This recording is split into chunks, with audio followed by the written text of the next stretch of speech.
Hey everyone, it's Abby McDonald with iBelieve. Today I want to talk to you a little bit about who we let into our secret place.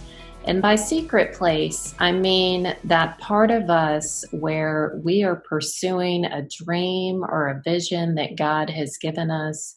Perhaps we're taking a step of faith that we felt prompted by God to take, but it seems big and it seems beyond us. And we want to invite people in because that's part of it. And that's what God has called us to do, is live in community with others and to love others. But sometimes when we invite people in, they immediately fill us with doubt and discouragement.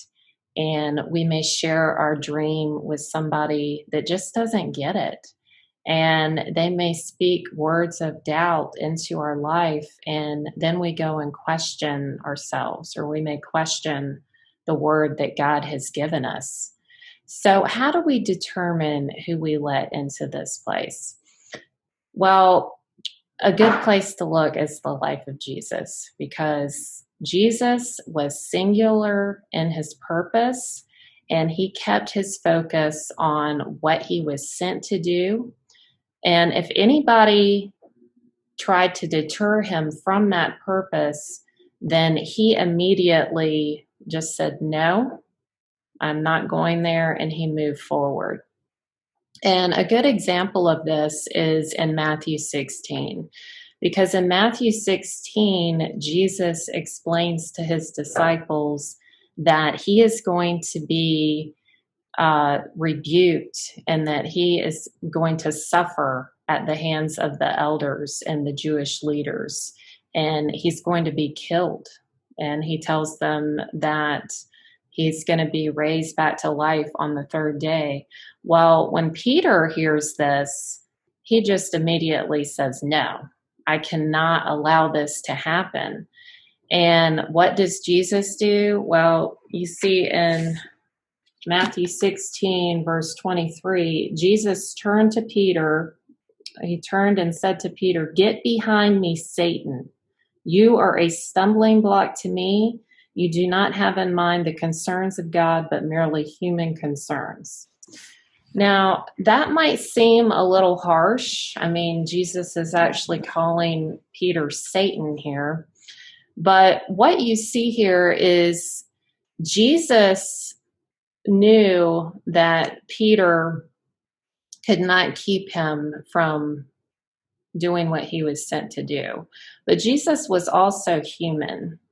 And you see in the Garden of Gethsemane, during his final hours, Jesus wanted another way. He wanted to be delivered from that, and he pleads with the Father 3 times to be delivered from that.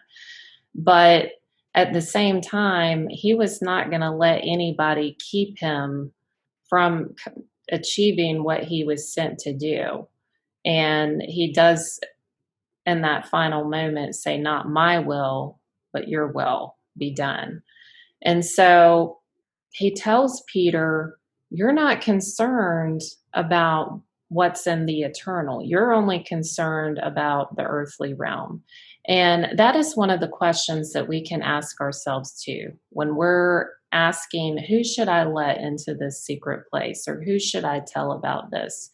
Ask yourself, is this person concerned about the eternal?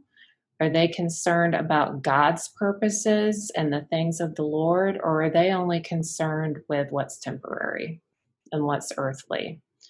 And that's a great way to gauge whether or not that person has influence in our lives. And then the second question we can ask ourselves is this person speaking to me out of their own insecurity, or are they speaking to me in love? Because a lot of times when people speak those words of doubt, it's really just based on their own insecurity and their lack of confidence and their lack of purpose, and they're still figuring things out with the Lord and in their own life. And so we can certainly keep loving them and keep praying for them, but we want to limit the influence that they have in our life and in the purpose that God has given us to fulfill. So I hope that that encourages you today, friends, and have a wonderful day.